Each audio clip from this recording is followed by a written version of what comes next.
एक बहुत ही अहम मुद्दे पर आज आपके सामने आए हैं और इस मंच से उस मुद्दे को एड्रेस करना इसलिए ज़रूरी है क्योंकि कल इस देश के विदेश मंत्री ने डॉक्टर एस जयशंकर ने कुछ ऐसी बातें कहीं अपने राजनीतिक प्रतिद्वंदियों के खिलाफ। तो आप बयानबाजी करिए, इसमें कोई दिक्कत नहीं है और आप लगातार करते रहते हैं।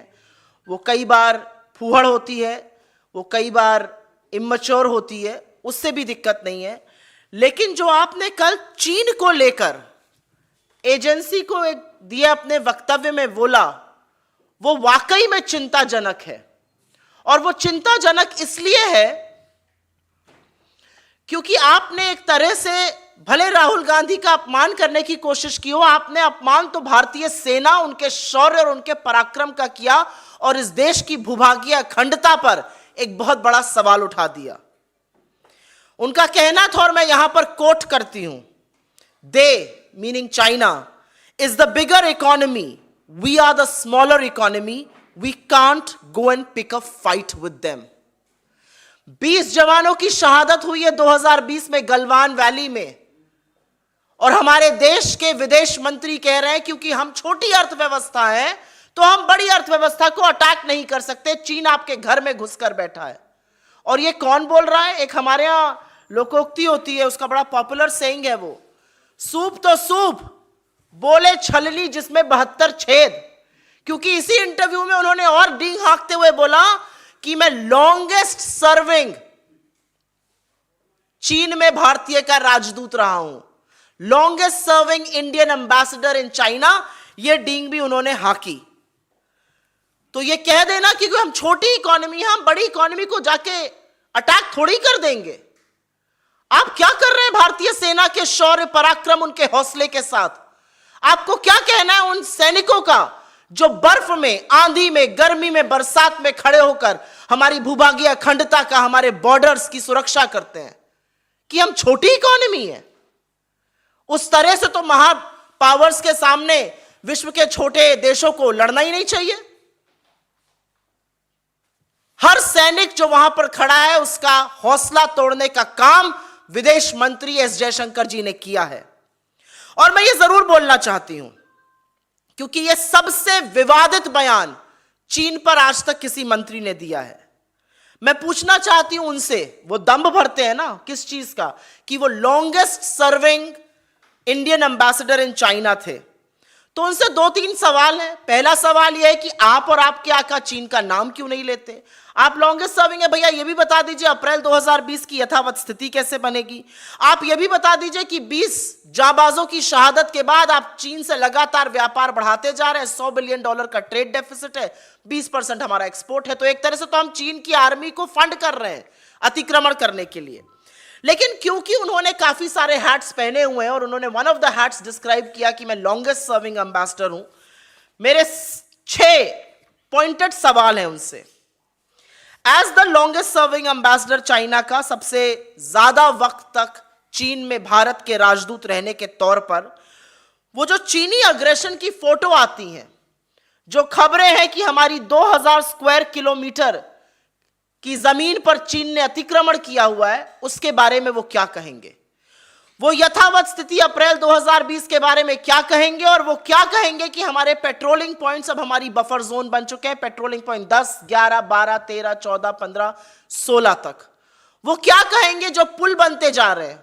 उनका कहना था वो तो पहले से चीनी अतिक्रमण था, अतिक्रमण पहले से था, पुल अभी बन जाएगा, उनका बेस अभी बन जाएगा और आप अपने मुंह पर दही जमाए, मुंह पे उंगली डाले बैठे रहेंगे।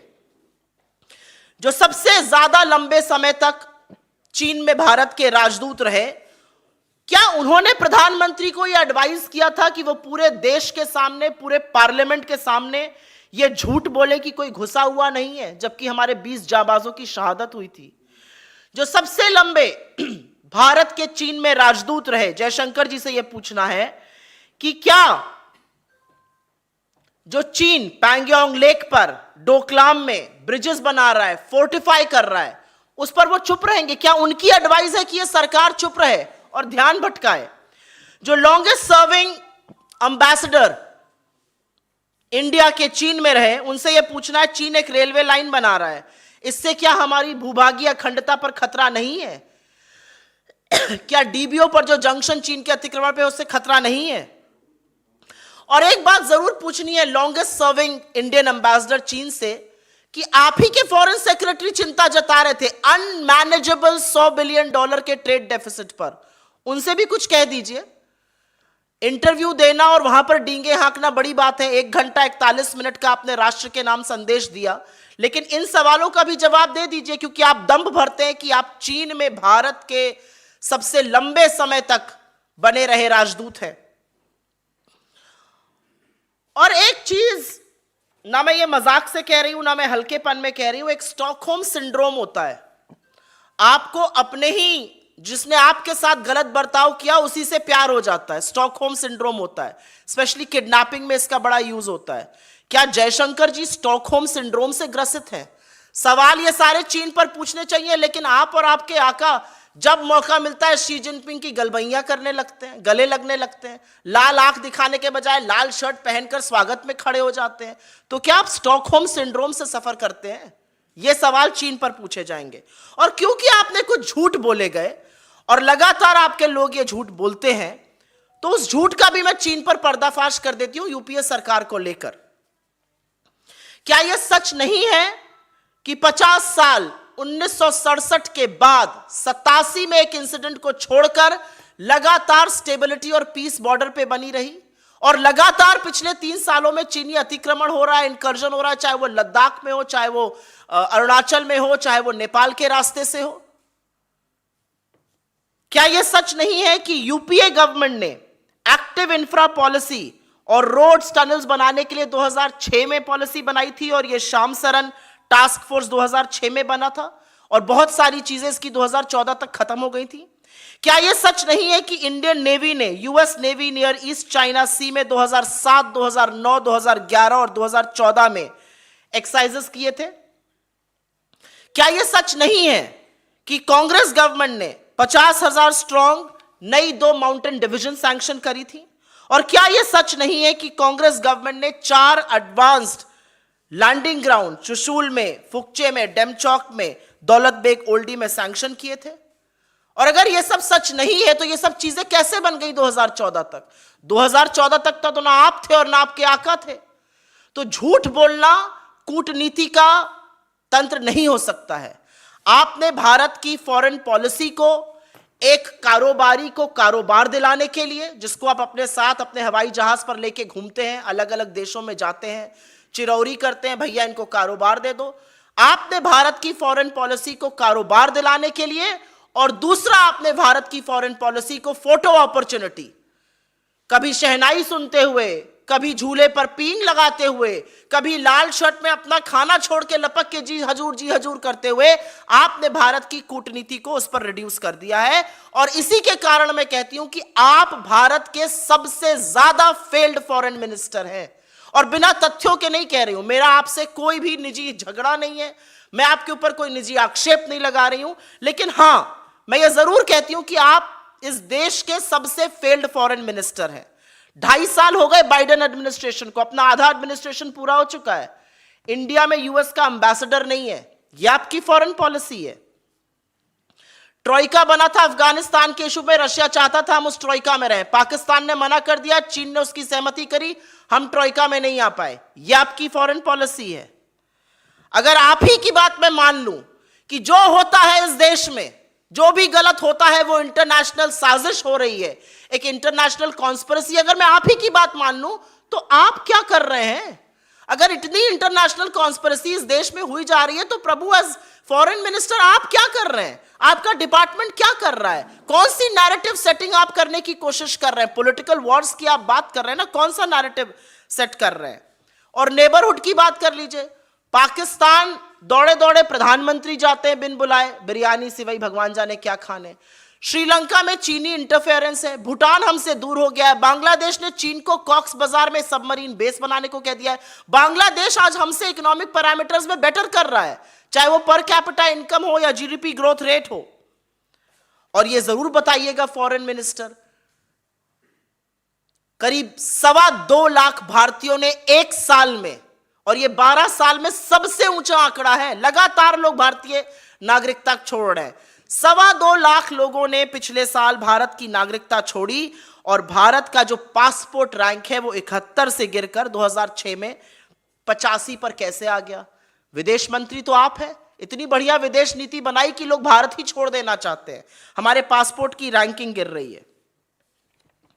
तो मेरा अपना मानना है, आप G20 करिए, आप तमाशे सारे करिए, लेकिन इस देश की भूभागीय अखंडता, इस देश की आर्मी, इस देश के शौर्य और पराक्रम के साथ खिलवाड़ मत कीजिए, जो आप लगातार कर रहे हैं।